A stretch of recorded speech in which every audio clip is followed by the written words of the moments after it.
기도하옵나이다. 아멘. 다니엘 기도회를 시작한 지 벌써 일주일이라는 시간이 지났습니다. 제가 그 8일 동안 느낀 것은 여러 가지를 느꼈어요. 여러 가지 그것을 한번 소개해 드리면, 이제 가장 처음은 역시 들어야 된다. 역시 하나님 말씀을 들을 때 우리는 뭔가를 깨닫게 되는구나, 이걸 느꼈어요. 그리고 또 하나는 세상에는 참 어려운 사람들이 많구나, 어려운 환경에서 자라온 사람들도 많구나. 그래서 거기에서 연결된 생각이 무엇이냐, 우리 교회, 하나님의 자녀 그리스도인들이 어디까지 좋은 영향을 미칠 수 있을까? 어떻게 하면 소외된 자, 어제와 같은 그런 분들, 우리가 어떻게 하면 그런 사람들을 도와줄 수 있을까? 가정폭력과 때로는 어렸을 때 성폭력을 당했던 사람들, 예수님이 하신 일을 보면 사실은 세리와 창기, 가장 소외된 자들을 위하여 늘 나아가셨는데 우리 교회는 어떤 모습일까? 이런 많은 생각을 했습니다. 그리고 또 하나 든 생각은 무엇이냐? 제가 어제 이제 주례를 하고 아침부터 사역하고 주일 준비하고 하다 보니까 어제도 새벽 1시에 들어갔어요. 그런데 어제 이제 하루 종일 이제 아침부터 나와서 있다 보니까 갑자기 그 다니엘 기도회를 드리는데 그런 생각이 들어요. 다니엘 기도회가 이제 사람이 피곤하면 말씀이 목사여도 잘 안 들리는구나. 그걸 알았어요. 그러니까 주일날이 참 중요해요. 주일날 우리의 컨디션이 좋지 않으면 말씀이 아무리 좋은 말씀이 있어도 귀에 잘 안 들리는 게 우리의 몸이라는 거예요. 그래서 여러분들 주일 오기 전에, 일상에서 예배 드리기 전에, 그리고 일상 살 때 우리 성도들도 몸 관리 잘 하시길 바래요. 지금 벌써 우리 성도들 가운데 요새 또 환절기 되니까 감기 기운 때문에 막 힘든 분들 많더라고요. 몸 관리를 참 잘해야 주의 말씀도 들을 뿐 아니라 주의 나라의 일도 하겠구나, 또 이것을 깨달았습니다. 그 중에 한 가지 또 든 생각이 무엇이냐? 둘째 날 박철현 선교사님이 오셔서 이런 이야기를 했어요. 그분은 말레이시아 선교사님인데 8년 정도 열심히 말레이시아 원주민 사역을 하다가 8년 지나서 한국에 잠시 들어왔습니다. 그런데 갑자기 쓰러진 거예요. 병원에 갔더니 뭐라고 말하냐면 대장암 말기다. 그래서 깨어나 보니까 몸에 호스를 12개를 꽂고 있는 것입니다. 그래서 옆에를 보니까 사람들이 다 암 환자가 죽어나가는 거예요. 그러니까 이 선교사님이 나도 여기 있다가는 그냥 죽어나가겠다, 어차피 죽을 거 말레이시아 선교하다 죽자, 호스를 다 빼고 그냥 퇴원해서 무작정 말레이시아로 갑니다. 상식적이지 않은 일이죠. 아니나 다를까 말레이시아에 갔더니 어떻게 되겠습니까? 목에서 피가 계속 나는 거예요. 배에 복수가 계속 차는 거예요. 여러분, 배에 복수 찬 사람 본 적 있습니까? 저는 신방 그래도 다니면서 이렇게 봤는데 보면 딱 드는 생각은 딱 한 가지예요. 오래 못 사시겠다, 그 생각밖에 안 들어요. 그런데 그 선교사님이 어떻게 했느냐? 목에 대고 기도를 하는 거예요. 예수의 이름으로 명하노니 목은 나을지어다 하고 기도를 하는 거예요. 계속해서 매일같이. 그리고 배에 복수 찬 자기의 배를 보면서 기도하는 것입니다. 배의 복수는 예수의 이름으로 명하노니 사라질지어다, 이러면서 기도를 해요. 어떻게 됐을까요? 그분이 다니엘 기도회에서 말씀 전하고 있어요. 그 말은 무엇입니까? 그것이 나았다는 거예요.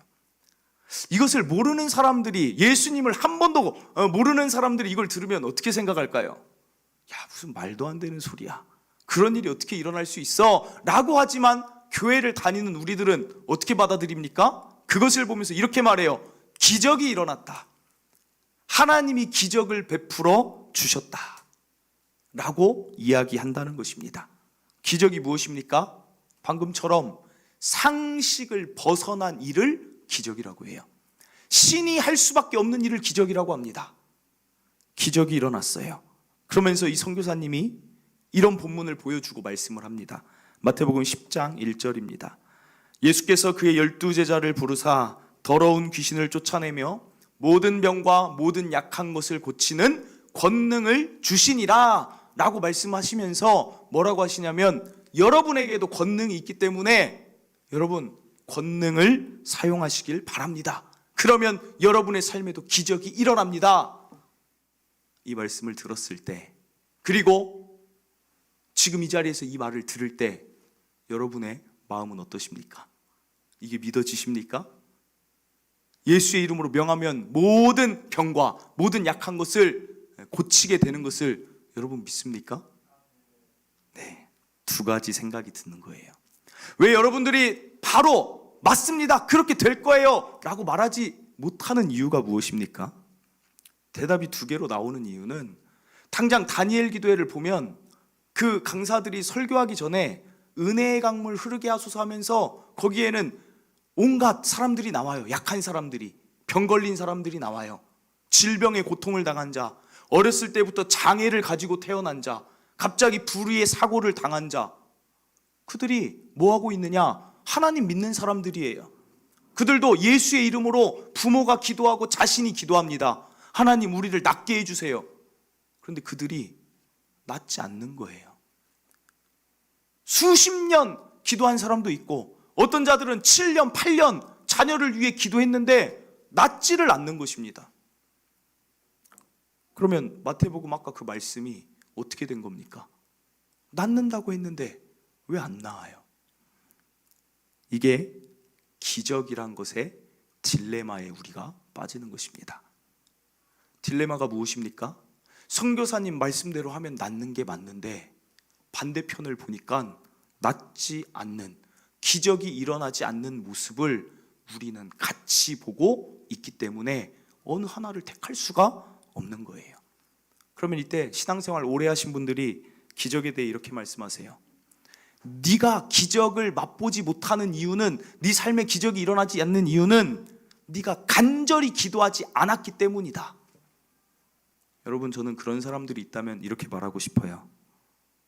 간절함의 기준이 무엇입니까? 라고 저는 묻고 싶어요. 새벽에 열심히 기도 나오면 간절한 것입니까? 금요철에 열심히 나오면 간절하다고 어디 성경에 쓰여져 있습니까? 간절함의 기준은 어디에서 찾을 수 있느냐? 또 하나 말씀을 해요. 네가 기적을 보지 못하는 이유는 믿음이 없어서 그런 것이다. 믿음 없이 기도하니까 하나님이 안 들어주신다. 그럼 저는 또 그분들에게 이렇게 말하고 싶어요. 교회 나와서 눈에 보이지 않는 신에게 부르짖는 것 자체가 믿음이 없으면 할 수 없는 일이에요. 기도하고 있다는 것 자체는 이미 그 자가 믿음이 있다라는 증거입니다. 누가 믿음이 없이 보이지 않는 신을 믿지도 않는데 기도라는 행위를 할 수 있겠냐는 거예요. 여러분, 지금 제 설교를 들으면서 이런 생각하시죠? 뭔 소리라는 거야 그래서 그 뭐 어땠다는 거야? 기적을 어떻게 생각해야 되는지, 기적에 대한 우리의 관점이 정확히 정립되어야 된다는 거예요. 혼란한 여러분의 머릿속에 답을 드릴게요. 기적은 이렇게 생각하시면 됩니다. 기적은 우리는 알 수 없다입니다. 이게 기적에 대한 답이에요. 누구도 기적을 일반화시킬 수 없다는 거예요.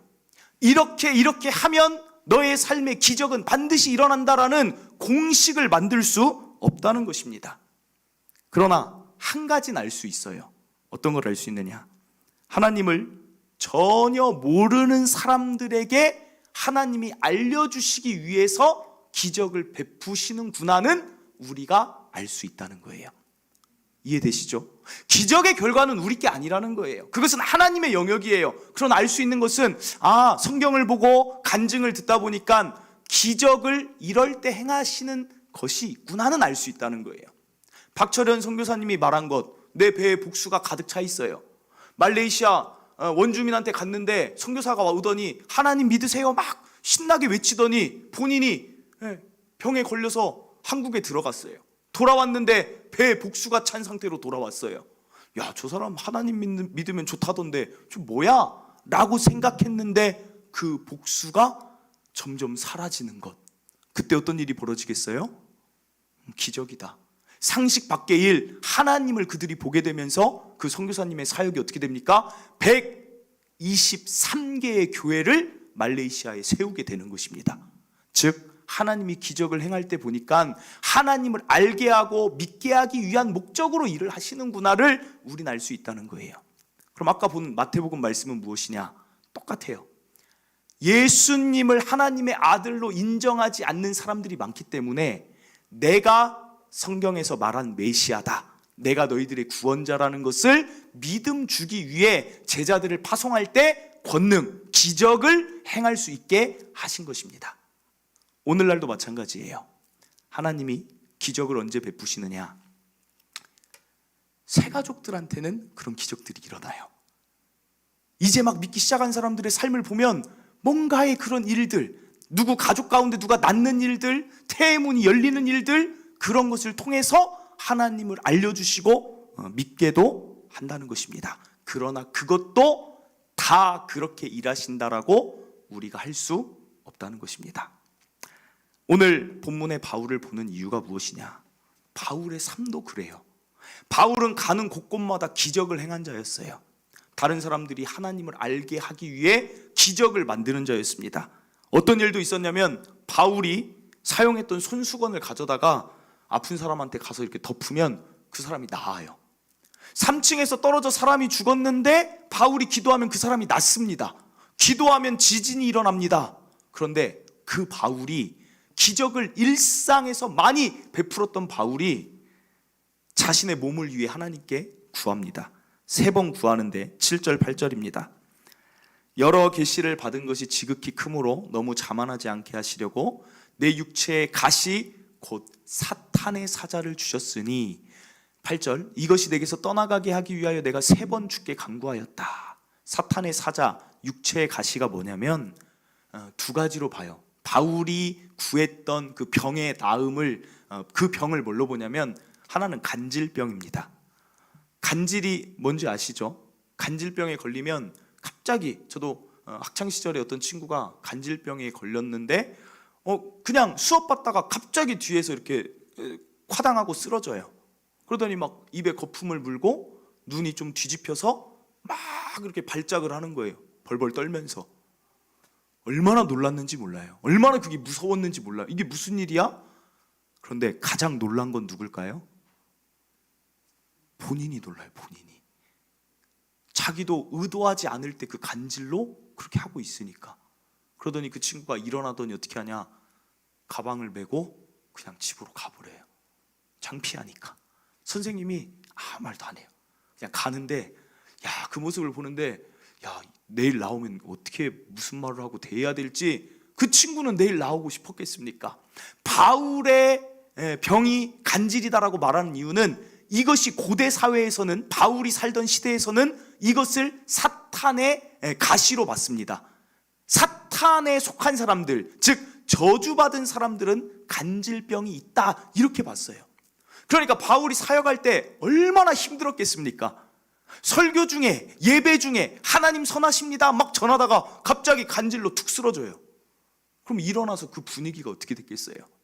그러니까 바울이 하나님이 간질 좀 고쳐주세요라고 기도했다는 것. 또 하나는 안질, 안구의 질환. 다메섹에서 하나님을 만날 때 하나님이 바울의 눈을 잠시 멀게 하십니다. 그때 바울의 시력이 안 좋아졌을 것이다. 그게 회복이 안 됐을 것이다. 그렇게 봅니다. 그러면 눈이 안 좋으면 선교를 어떻게 해요? 교회에서 설교해야죠. 책도 봐야 되죠. 편지도 써야 되죠. 그리고 전도 여행을 다녀야 되죠. 텐트도 만들어야 되죠. 하나님, 눈이 안 좋으니까 너무 힘들어요 라고 바울이 구했는데 하나님이 이렇게 대답하세요. 고린도후서 12장 9절. 나에게 이르시기를 내 은혜가 내게 족하도다. 지금 무슨 말입니까? 하나님이 바울이 원한 기적을 거절하고 계신다는 거예요. 그러니까 여러분 여기서 보세요. 하나님의 그 위대한 사도, 기적을 행한 바울도 자신의 몸에 있는 병은 고칠 수가 없다는 거예요. 왜요? 하나님의 영역이니까.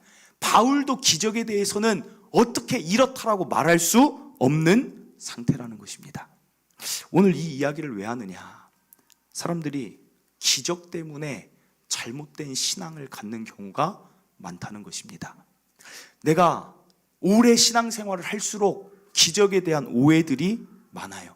하나님, 내가 이렇게 열심히 신앙생활하고 교회 다니고 기도했으니까, 간절히 하나님 찾았으니까 내 삶에 기적을 주시옵소서. 그런데 그게 안 이루어지면 그 사람이 더 쉽게 교회를 떠났다는 거예요. 하나님에 대한 서운함이 가득 쌓여요. 하나님은 왜 내 기도를 안 들어주지? 왜 내 삶에는 기적을 안 주지? 하면서 하나님을 오해하고 싫어합니다. 열심히 믿은 사람이, 우리 교회도 마찬가지예요. 하나님을 열심히 믿었던 자들이 어느 날 교회를 안 나와요. 물어보면 하나님한테 서운한 게 많아요. 들어보면 내가 교회에서 얼마나 열심히 했는데, 내가 기도, 내가 다른 거 구했습니까? 그거 하나 자녀를 위해 구했고, 그 사업 그거 하나만 좀 확장되길 구했는데 그거 하나 안 들어주십니까? 나 하나님 믿기 싫어요. 나는 게 심심치 않게 우리 주변에서 살펴본다는 거예요. 그리고 자칫 잘못하면 어떤 신앙으로 가느냐? 차가워진 신앙으로 가요.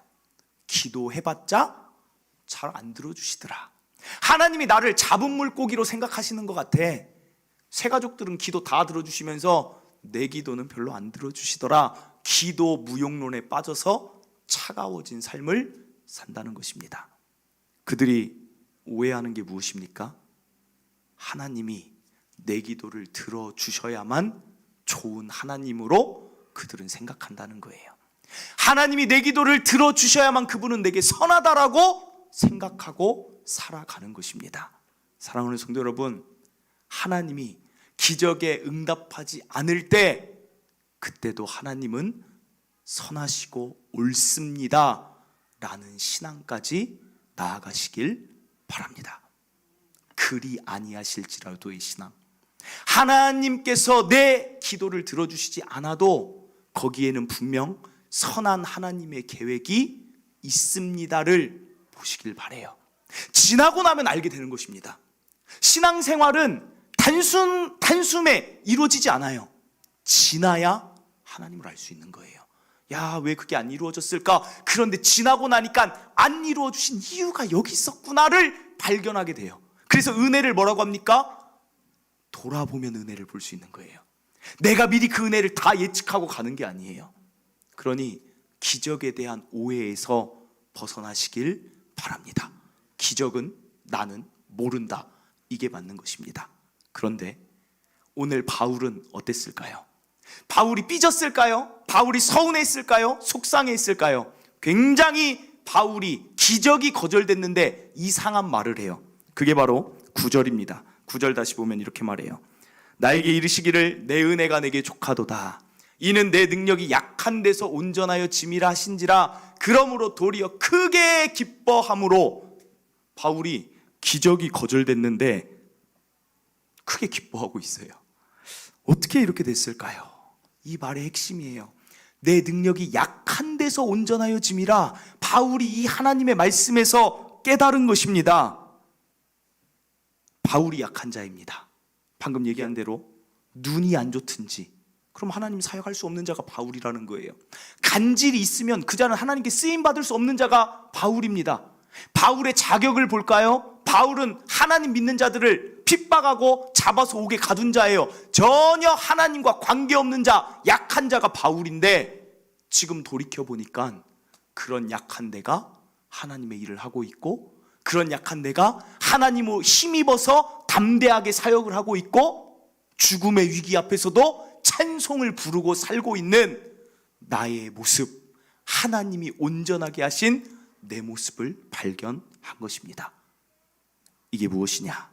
내 삶의 기적은 내 몸이 낫는 게 기적이 아니라 이미 내 삶에 함께 하신 하나님과 동행하는 이 자체, 하나님의 사자로 하나님 자녀로 살아가는 이 자체가 기적인 것이구나. 기적의 관점이 완전히 달라진 거예요. 기적의 본질을 깨닫게 된 것이라는 사실입니다. 사랑하는 성도 여러분, 여러분 무엇을, 어떤 기적을 원하십니까? 그것이 이루어지지 않으면 하나님은 선하지 않은 하나님이 됩니까? 오늘 여러분이 이 자리에 있다는 게 기적이라는 거예요. 아까 말했잖아요. 인도네시아에 아직도 자기 나라로 성경이 없어요. 사람들이 하나님을 오늘날 동시대인데 하나님을 아예 몰라요.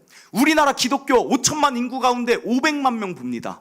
그런데 그 500만 명도 요새는 개신교, 가톨릭, 이단 다 합쳐진 숫자예요. 순수 기독교인만 하면 사실 250만, 300만 될지 몰라요. 그러면 비율로 따져봐요. 그냥 편하게 잡아서 100명 중에 10명밖에 몰라요. 10명을 만나면 1명밖에 하나님 몰라요. 90명, 9명은 하나님 몰라요. 전 세계로 펼치면 하나님을 알고 하나님을 믿고 예배하는 자는 1000명에 1명, 만약에 더 늘리자면 10,000명의 하나꼴이 될까 말까 한 그 신에 대한 지식을 누가 가지고 있느냐? 저와 여러분은 가지고 있다는 거예요. 놀랍지 않습니까? 우리가 어떻게 눈에 보이지 않는 하나님을 알고 그 하나님께 경배하고 하나님을 믿으며 살아가느냐는 거예요. 예수는 역사다라는 그 영화가 있어요. 책도 있습니다. 그걸 보면 그 사람이 하나님을 알기 위해, 예수 부활이 사실이라는 걸 알기 위하여 정말 얼마나 고군분투하여서 의사도 만나고 목사도 만나고 박사도 만나면서 그것을 알기 위해 얼마나 노력했는데, 저는 새가족 교육할 때 깜짝 놀래요. 새가족 교육하다 이래요. 아니, 하나님 언제부터 믿게 됐어요? 하나님이 창조주라는 게 믿어지세요? 예수의 부활이 믿어지세요? 그분이 딱 얘기해요. 집사님이, 저는 목사님, 저는 교회 온 날 그날 믿어졌어요. 그게 기적인 거예요. 그게 집사님, 기적입니다. 기적. 어떻게 신에 대한 지식을 우리는 그렇게 알게 됐냐는 거예요. 여러분, 또 하나의 기적을 말해볼까요? 사람이 변합니까? 저는 사람이 변하는 게 가장 큰 기적이에요. 병이 낫는 것보다 더 대단한 게 뭐냐? 사람이 변하는 거예요. 마음이 변한다는 거. 지난주 참 가슴 아픈 소식, 여러분, 고 박지선 씨, 저 그분 모르지만 참 그냥 인상도 좋고 그럼 우리에게 웃음을 줬던 그분이 마음에 도대체 무슨 아픔이 있었는지, 그 부정적인 마음, 우울한 마음, 연예인 하면서 그 받았던 상처의 마음이 해소가 안 되는 게 일반 세상 사람들의 삶이라는 거예요. 정영돈이라는 개그맨, 아니 겉으로 볼 때는 다 가진 것 같아요. 그런데 그 마음이 여전히 불안해가지고, 이전에도 불안해서 방송 중단하더니 이번에 방송 중단을 또 한다는 거예요. 마음이 불안한데 안 바뀌는 거예요. 박명수라는 개그맨 또 얘기를 해요. 수면제 먹고 있다. 외롭다는 거예요. 아내가 얘기를 좀 하려고 하면 모르겠어요. 그냥 그 인터뷰만 보면 아내는 잠이나 자라고 한다. 가족들, 자식들 어렸을 때 그렇게 사랑해서 키웠는데 조금 크고 나니까 아빠 몰라서 그냥 자기 삶 산다. 외롭다.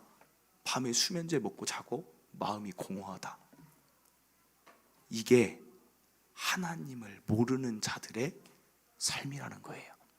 다 가진 것 같은데도 뻥 뚫린 마음으로 살아가는 것. 그런데 저와 여러분 보세요. 예배 한번 드리면 두려운 마음 갖고 있던 우리가 하나님 앞에 예배 드리고 하나님 말씀 들으면 두려움이 사라지는 것, 여러분 경험하지 않습니까? 그게 기적이에요.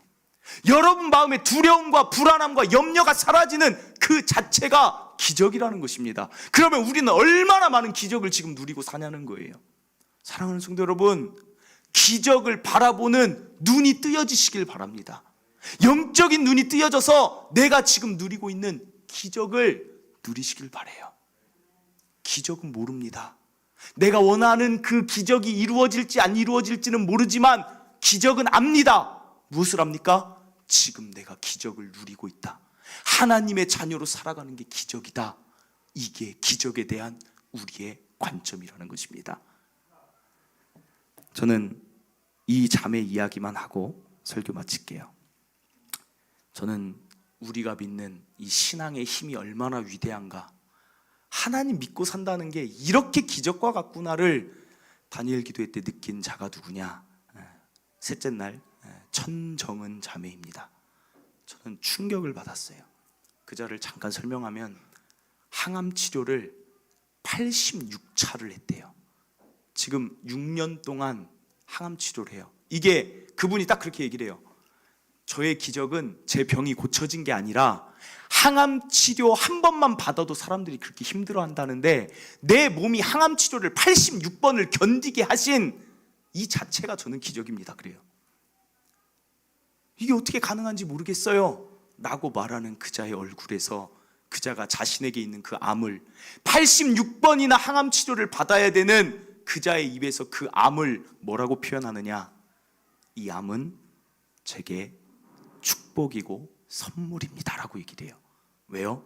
이걸 통해 하나님을 알게 되는 지식, 내 영혼이 살아가는 지식, 내 영혼이 구원받는 걸 열게 해줬으니 이 암은 내게 선물입니다. 여러분 어디에서 이런 소리 들어보신 적 있습니까? 이게 기적이에요. 그자의 생각, 마음의 변화. 우리 잠시 영상, 그 자매 영상 한번 보도록 하겠습니다. 내 존재 자체가 부인해야 되는 상황이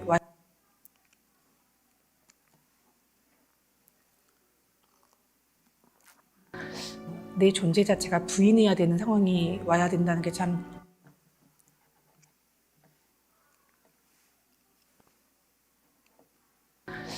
내 존재 자체가 부인해야 되는 상황이 와야 된다는 게 참 겁이 났는데, 예수님이라는 존재에 대해서 그때도 뭐 알고는 있죠. 유튜브도 틀어줘. 알고는 있지만 지금 이 상황에서 나한테 도움이 될 존재라고 받아들여지지 않고 오히려 화가 나는 대상이 되기도 했어요.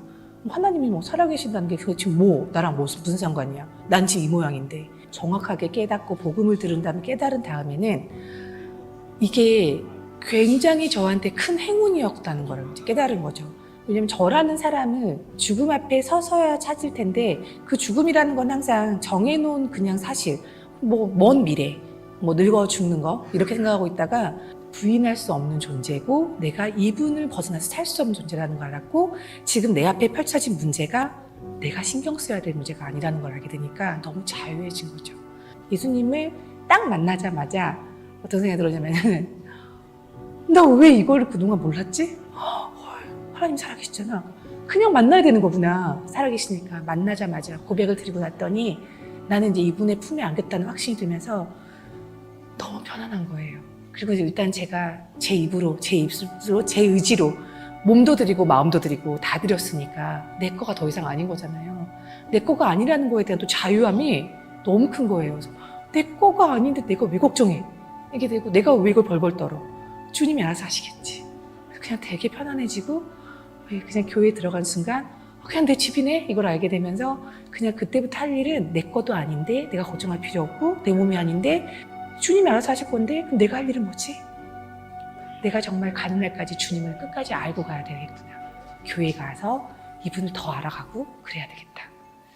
저는 환우들 네, 다음은 이제 기도하는 86차의 항암을 받은 이자의 고백 기도예요.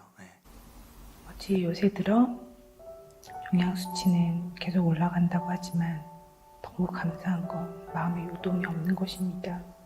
저에게 싸울 힘을 주시고 그리고 싸워야 할 대상을 정확하게 알게 해주시고 그리고 주님 앞으로 정말 주님만 바라볼 수 있게 모든 것을 이루어주심에 감사드립니다. 하나님께서 저를 믿어주신다는 이 사실이 얼마나 살만하고 정말 기쁘게 나아갈 수 있는지 항상 감사합니다. 마음이 분주하지 않게 하여 주시옵고 오늘 하루 계획이 내가 세우는 것이 아니라 오직 하나님께서 계획하신 모든 일을 이루어질 수 있도록 하나님 인도해 주시옵고 오늘 아버지 하나님께서 계획하신 영혼을 만났을 때 주님의 마음으로 사랑하게 하여 주시옵고 하나님께서 찍으셔서 나를 만나게 하셨으니 얼마나 소중한 사람인가 이것만 기억하게 하여 주시옵고 어떤 시련이 와도 어떤 상황에 놓여도 어떤 환경에 놓일지라도 하나님 아버지 나의 주인은 오직 예수님 한 분뿐이시오니 내 생각과 내 감정과 어떤 것도 되지 않고 오직 주님 앞에서 함께하는 예수님을 바라보며 담대하고 기쁘고 평강을 누리는 가운데 주님의 뜻만 이루어지길 바라는 마음으로 무장하게 하여 주시옵소서. 어떤 악한 영이 시비를 걸더라도 아버지 하나님 정말 여유롭게 이기는 자가 이미 되었음을 믿으며 아버지 이 세상에 담대하게 나아가겠습니다. 감사합니다. 오늘도 나의 위로자 되시고 나의 치료자 되시고 나의 친구 되시고 나의 모든 것 되시는 예수 그리스도 이름으로 감사드리며 기도드립니다. 아멘. 그냥 목표가 그거 하나예요. 예수님을 미친 듯이 사랑하는 거. 네, 다른 계획은 없어요. 네.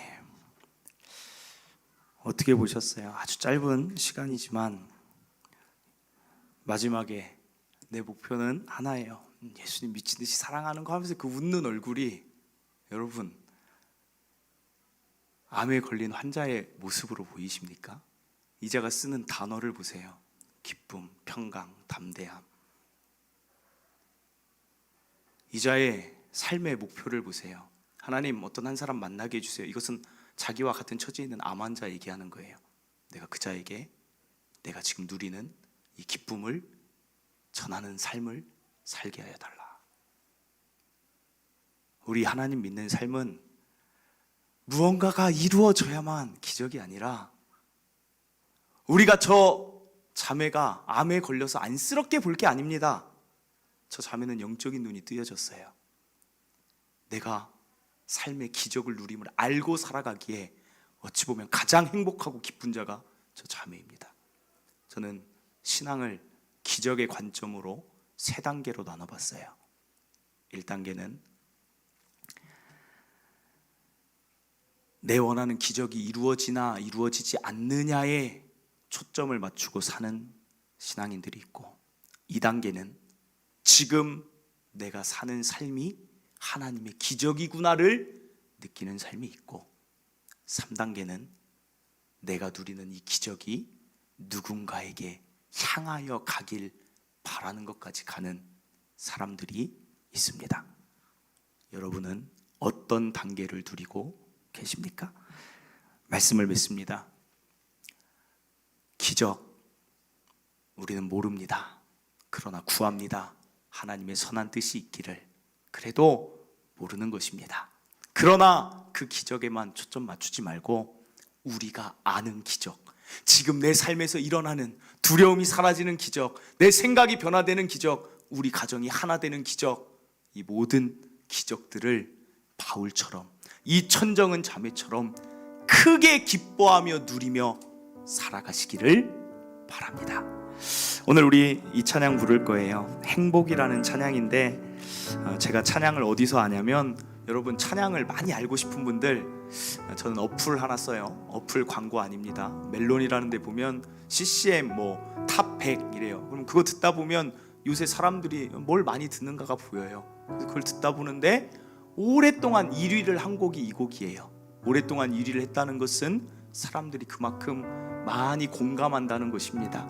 오늘 찬양의 가사를 보면 이런 가사가 있어요. 하나님 자녀로 살아가는 것, 그것이 행복이라오. 어디서 행복을 찾겠습니까? 이미 우리는 기적을 누려서 기적이 지속되는 축복을 누리는 이 세상에서 가장 행복한 자가 저와 여러분이라는 거예요. 이것을 확신하고 사세요. 우리 같은 자는 이 세상에 존재하지 않는다니까요. 내 사업 하나 잘 되는 것, 내 자녀 뭐가 잘 풀리는 것이 우리 삶의 행복을 좌우할 수 없고, 내 안에 계신 하나님, 나의 마음을 만지신 하나님, 나를 일으키신 하나님, 그분과 함께 살아가는 우리가 행복을 가장 누리는 극소수의 사람 중에 그게 우리라는 것, 이 찬양 부르며 다시 생각하시길 바랍니다. 우리 함께 부르겠습니다.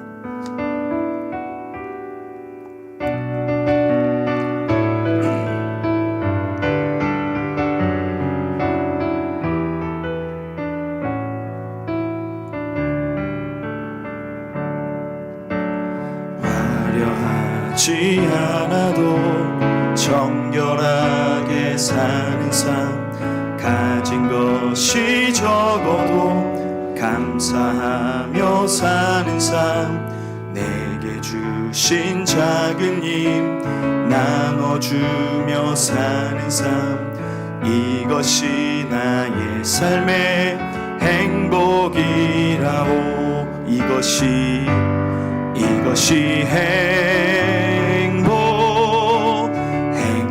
행복이라오 세상에 알 수 없는 하나님 선물 이것이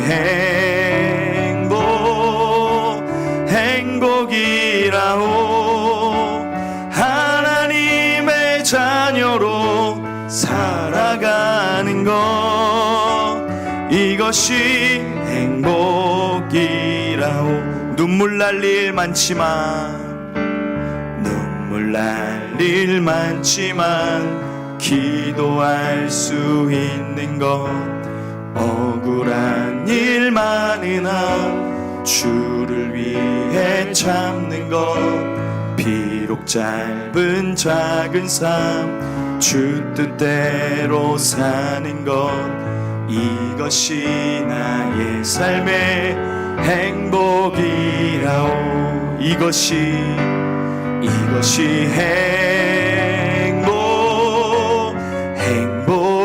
행복이라오 세상에 알 수 없는 하나님 선물 이것이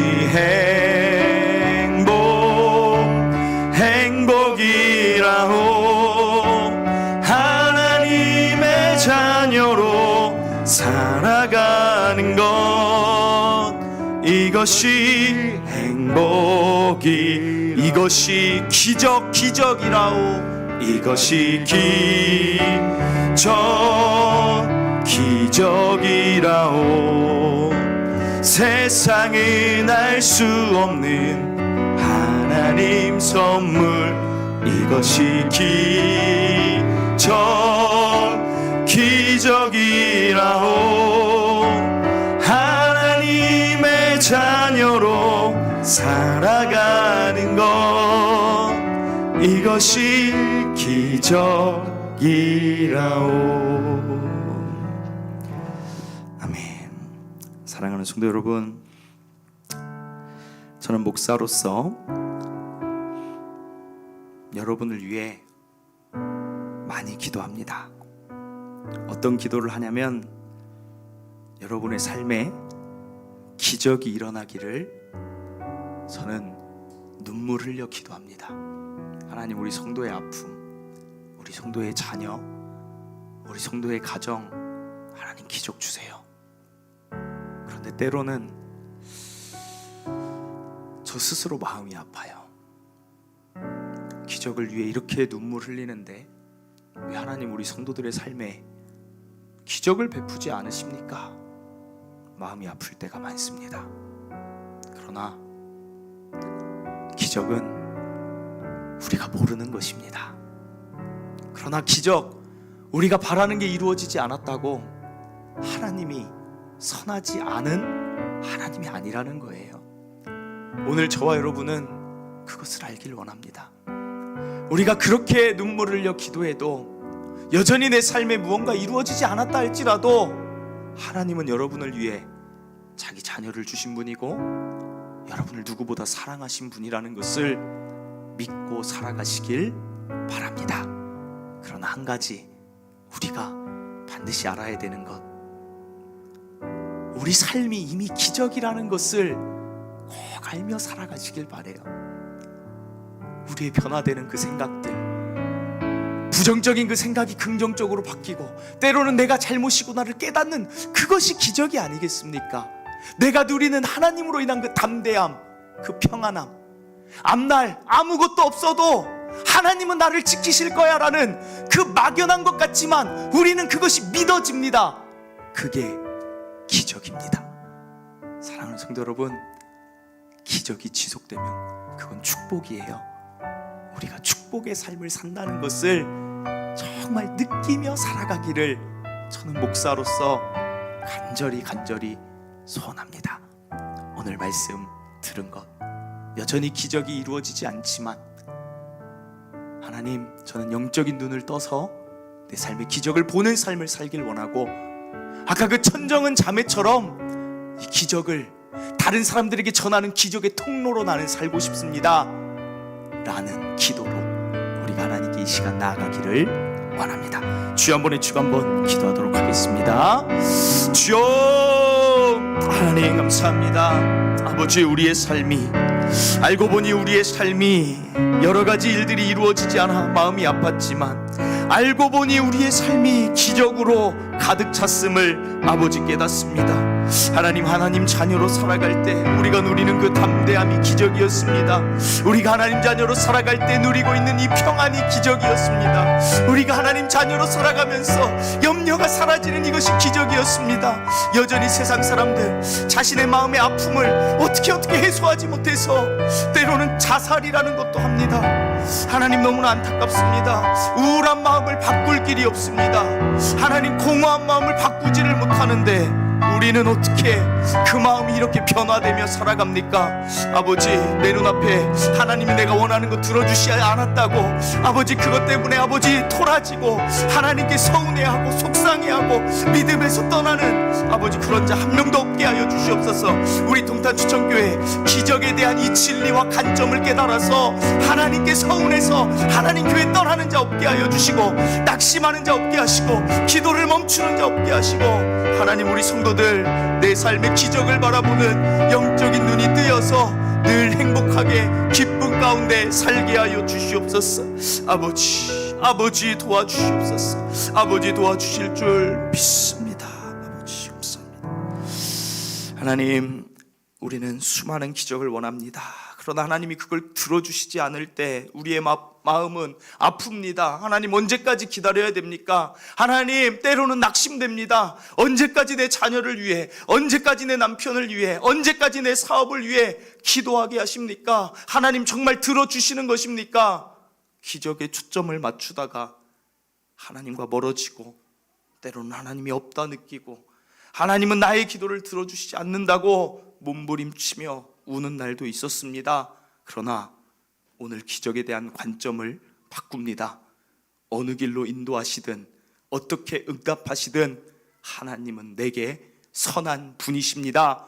이것을 믿고 살아가게 하여 주시옵소서. 그러나 우리가 아는 최고의 기적은 내가 하나님의 자녀로 하나님께 기도할 수 있고, 하나님께 나아올 수 있고, 내가 어떻게 구원받는지 알 수 있고, 내 삶을 하나님 앞으로 책임져 주신다는 걸 알고 있고, 두려운 내 마음이 변화되고 내 마음에 평안이 넘치고, 이 모든 것들이 나는 이미 기적을 누리는 기적의 주인공인 줄 믿습니다. 어떤 게 이루어져야 내가 기적을 맛보는 게 아니라 이미 내 삶은 기적과 행복의 삶임을 바라보게 하여 주시옵소서. 영적인 눈을 뜨게 하여 주시옵소서. 기도할 때 그때만이 영적인 눈을 떠서 내 삶의 기적을 볼 수 있습니다. 동탄추천교회 모든 성도 영적인 눈을 뜨게 하여 주시옵소서. 이제는 우리 구주 예수 그리스도의 은혜와 하나님 아버지의 영원하신 사랑하심과 성령님의 교통하심이 일상의 기적에 영적인 눈이 뜨여져서 바울처럼, 천정은 자매처럼 그 어려운 상황에서도 나의 삶이 기적입니다를 외칠 수 있는, 나의 삶이 행복입니다를 외칠 수 있기를 소원하는 모든 성도들 머리 위에 지금으로부터 영원토록 함께 있을지어다. 아멘.